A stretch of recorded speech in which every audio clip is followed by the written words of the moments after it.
Welcome students. In this video we are going to revise the 1 marks in first unit measurement. First question பாருங்க. Which one of the following system of units is the British system of unit? The choices are CGS, MKS, FPS, SI. So the fourth choiceல எது வந்து British system of unit ன்னு கேட்டிருக்காங்க. CGS னா உங்களுக்கு தெரியும் centimetre gram second, MKS னா metre kilogram second, FPS னா foot pound second, SI unit international system of unit. So இதுல எது வந்து பிரிட்டிஷ் சிஸ்டம் ஆஃப் யூனிட் கேட்டிருக்காங்க. The correct answer is option C, FPS system. ஏன்னா CGS, MKS, SI சிஸ்டம் இது எல்லாமே பார்த்தீங்கன்னா மெட்ரிக் சிஸ்டம் ஆஃப் யூனிட். ஆனா FPS சிஸ்டம் மட்டும் பிரிட்டிஷ் சிஸ்டம் ஆஃப் யூனிட்னு சொல்லுவாங்க. செகண்ட் क्वेश्चन பாருங்க. Electric current belongs to dash quantities. Electric கரண்ட்ங்கிறது எந்த குவாண்டிட்டியை சேர்ந்தது? Option A base quantity, option B supplementary quantity, option C derived quantity, the last option professional quantities அப்படி கொடுத்திருக்காங்க. உங்களுக்கு தெரியும் 7 பேஸ் குவாண்டிட்டிஸ் இருக்கு இல்லையா? சோ எதெல்லாம்? length, mass, time, temperature, electric current, amount of substance, luminous intensity. So electric current belongs to base quantities is the correct answer. Next question பாருங்க. SI unit of temperature. Temperature ஓட SI unit என்னன்னு கேட்டிருக்காங்க. The choices are Celsius, Fahrenheit, Kelvin and Ampere. So SI unit of temperature. The correct answer is option C, Kelvin. அது ஒரு சயின்டிஸ்டோட நேம்ங்கிறதுனால capital letter K போடுவோம். Kelvin is the SI unit of temperature. இல்லையா? Celsius ஃபாரன்ஹீட்ல other units. Ampere வந்து electric கரண்டோட unit. அப்ப correct answer வந்து நீங்க கெல்வின் தான் போடணும். நெக்ஸ்ட் क्वेश्चन பாருங்க. amount of substance is option A directly proportional to the number of atoms, inversely proportional to the number of atoms, directly proportional to the square of number of atoms, inversely proportional to the square of number of atoms கொடுத்திருக்காங்க. உங்களுக்கு எப்பவுமே amount of substance னா என்ன? ஒரு மேட்டர்ல ஒரு substance இருக்கக்கூடிய அந்த particles number of atoms. So அந்த நம்பர் ஆஃப் ஆட்டம்ஸ் இன்கிரீஸ் ஆச்சுனா amount of substance இன்கிரீஸ் ஆகும், டிக்ரீஸ் ஆச்சுனா amount of substance டிக்ரீஸ் ஆகும். So amount of substance is directly proportional to the number of atoms. So option A directly proportional to the number of atoms is the correct answer. Luminous intensity is the intensity of dash. Laser light, UV light, visible light, IR light. Luminous intensity ங்கிறது to measure the power of light இல்லையா? the intensity of light ன்னு சொல்லுவோம். அது எந்த லைட்னா visible light. நம்ம கண்ணால பார்க்கக்கூடிய light தான் நம்மால என்ன பண்ண முடியும்? அதோட பவரை மெஷர் பண்ண முடியும். So the correct answer is option C, visible light. Next questionல வந்து 4 diagrams கொடுத்திருக்காங்க. Which one of the following device which is used to measure the electric current? Electric current measure பண்ணக்கூடியது எந்த டிவைஸ் கேட்டிருக்காங்க. 4 டிவைஸோட டயகிராம் கொடுத்திருக்காங்க. First one பாருங்க galvanometer, second one ammeter, third one voltmeter, last one ohm meter. So எதை use பண்ணி electric கரண்ட measure பண்ணலாம்னு கேட்டிருக்காங்க. the correct answer is உங்களுக்கு தெரியும் option B, ammeter. ammeter use பண்ணி தான் என்ன பண்ண முடியும்? எலக்ட்ரிக் கரண்ட மெஷர் பண்ண முடியும். ஏன்னு போட்டுருக்காங்க இல்லையா? அதுல ஏங்கற சிம்பிள் போட்டா அது ammeter அப்படின்னு அர்த்தம். क्वेश्चन பாருங்க. SI unit stands for, SI யூனிட்டோட ஃபுல் ஃபார்ம் என்னன்னு கேட்டிருக்காங்க. SI unit stands for option A international system of units, integrated system of units, international symbol of units, integrated symbol of units. So உங்களுக்கு தெரியும் SI யூனிட்ங்கிறது வந்து பாத்தீங்கன்னா scientist வந்து உலகம் முழுக்க சேர்ந்து பிரான்ஸ்ல வந்து இதை இன்ட்ரோ듀ஸ் பண்ணாங்க. இது வந்து எந்த வேர்ட்ல இருந்து வந்துச்சுன்னா சிஸ்டம் இன்டர்நேஷனல் அப்படிங்கிற வேர்ட்ல இருந்து வந்துச்சு, பிரெஞ்சு வேர்ட்ல இருந்து வந்துச்சு. சோ அதோட ஃபுல் ஃபார்ம் வந்து இங்கிலீஷ்ல international system of unit. Option A is the correct answer, international system of units. Next question பாருங்க. Closeness of 2 or more measured values is called as. So ரெண்டு அல்லது மேற்பட்ட வேல்யூஸ் வந்து ரொம்ப க்ளோஸா இருந்துச்சுன்னா நம்ம அதை என்ன சொல்வோம்? Option A accuracy, option B precision, option C error, option D approximation. So ரெண்டு அல்லது அதுக்கு மேல வந்து வேல்யூஸ் வந்து ஒண்ணுக்கு ரொம்ப க்ளோஸா இருந்துச்சா நம்ம என்ன சொல்றோம்னா the correct answer is option B precision னு சொல்லுவோம். ஸோ நம்ம ரீடிங்ஸ் மெஷர் பண்ணும்போது 2 வேல்யூ அல்லது 3 வேல்யூ ஒன்றுக்கு ஒன்று க்ளோஸாக இருந்துச்சுன்னா நம்ம அதை ப்ரிசிஷன் அப்படின்னு சொல்லுவோம். நெக்ஸ்ட் கொஸ்டின் பாருங்க. quantities other than base quantities are called as base quantities. மொத்தம் 7 base quantities இருக்கு இல்லையா? ஸோ அதை மேத்தமெட்டிக்கலா வந்து மல்டிப்ளிகேஷன் பண்ணாலும் டிவிஷன் பண்ணாலும் கிடைக்கக்கூடிய குவான்டிட்டிஸ், அதாவது அதர் தன் பேஸ் குவான்டிட்டிஸ் நம்ம என்னன்னு சொல்லுவோம்னு கேட்காங்க. Option A supplementary quantities, derived quantities, professional quantities and energy quantities னு கேட்காங்க. The correct answer is option B, derived quantities. இல்லையா?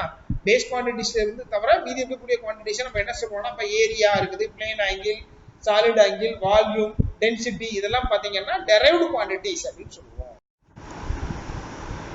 Which of the following statements about approximation is wrong?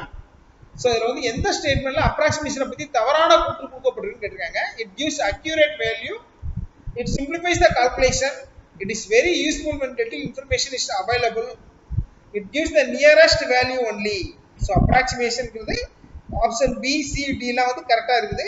அப்ப எது wrong statement? Option A is the wrong statement. It gives accurate value. approximationல accurate value கிடைக்காது, ரொம்ப nearby value தான் கிடைக்கும். Next question பாருங்க. the solid angle is measured in, solid angle measure பண்ணக்கூடிய அந்த unit எது? Option A radian, degree, ஸ்டேடியன், lumen. So இதுல எதை யூஸ் பண்ணி solid angle மெஷர் பண்ணுவோம்? the correct answer is option C, ஸ்டெரேடியன் சொல்லுவோம். SR இதோட சிம்பிள் வந்து SR. சோ ஸ்டெரேடியனை யூஸ் பண்ணி தான் நம்ம solid angle மெஷர் பண்ணுவோம். ரேடியன்ங்கிறது பிளேன் ஆங்கிள் மெஷர் பண்ணக்கூடிய unit. Next question. Dash recognize the need of standard units for physical quantities. Physical quantities க்கு standard units recognize பண்ணது யாரு? Option A philosophers, option B mathematicians, option C scientists, option D none of this. So யார் வந்து standard units recommend பண்ணாங்கன்னு பாத்தீங்கன்னா அவங்க scientist தான். So option C scientists is the correct answer. Next question பாருங்க. The coldness or hotness of a substance is expressed by, ஒரு சப்ஸ்டன்ஸோட கோல்ட்னஸையோ ஹாட்னஸையோ express பண்றது எது? எலக்ட்ரிக் கரண்டா, luminous intensity, amount of substance, temperature. So இதுல எது correct answer? The correct answer is option D, temperature is the correct answer. Temperature definition படிக்கும்போது படிச்சிருக்கோம் இல்லையா? The coldness or hotness of a substance is measured by temperature.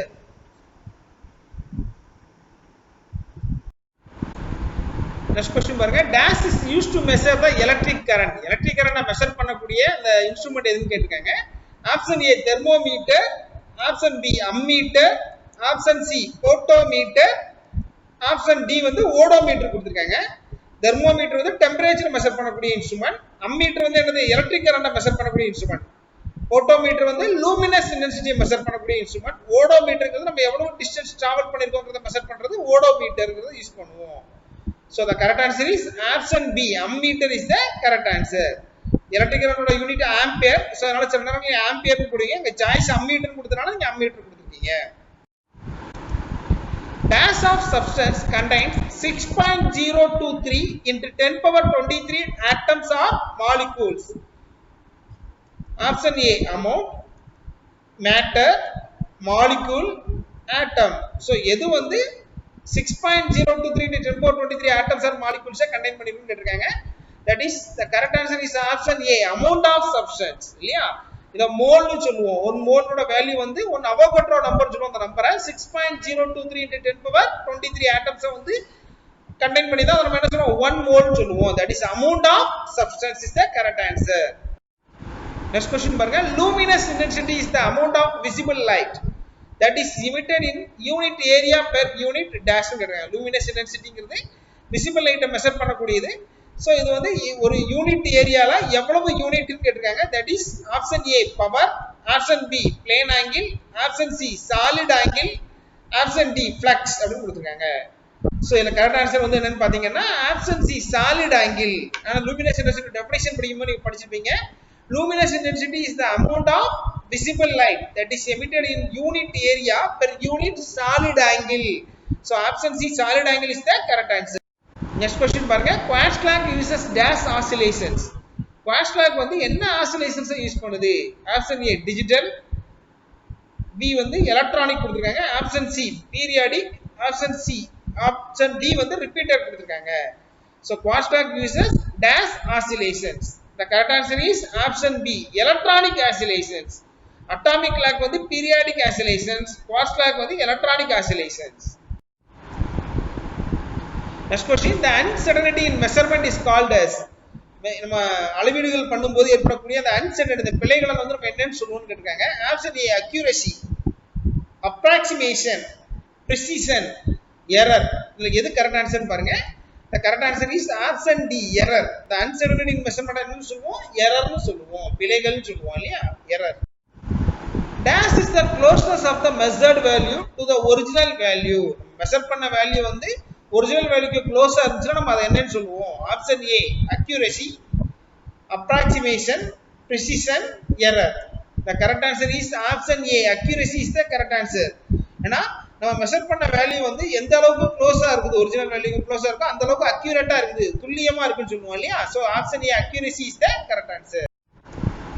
The intersection of two straight lines gives us dash. ரெண்டு straight லைன்ஸோ அந்த ரெண்டு பிளேன்ஸோ intersection ஆகும்போது உருவாகக்கூடிய அந்த ஆங்கிளை நம்ம என்னன்னு சொல்லுவோம்.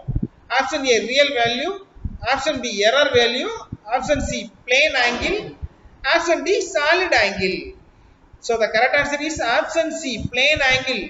தலக்கோணம் சொல்லுவோம். அந்த பிளேன் ஆங்கிள் தான். ரெண்டு ஸ்ட்ரெயிட் லைனோ அல்லது ரெண்டு பிளேன்ஸோ ஒன்னோட ஒன்று குறுக்கு வெட்டும்போது இன்டர்செக்ஷன் பண்ணும்போது அந்த கிரியேட் ஆகக்கூடிய அந்த ஆங்கிளை நம்ம என்னன்னு சொல்லுவோம்னா பிளேன் ஆங்கிள் சொல்லுவோம்.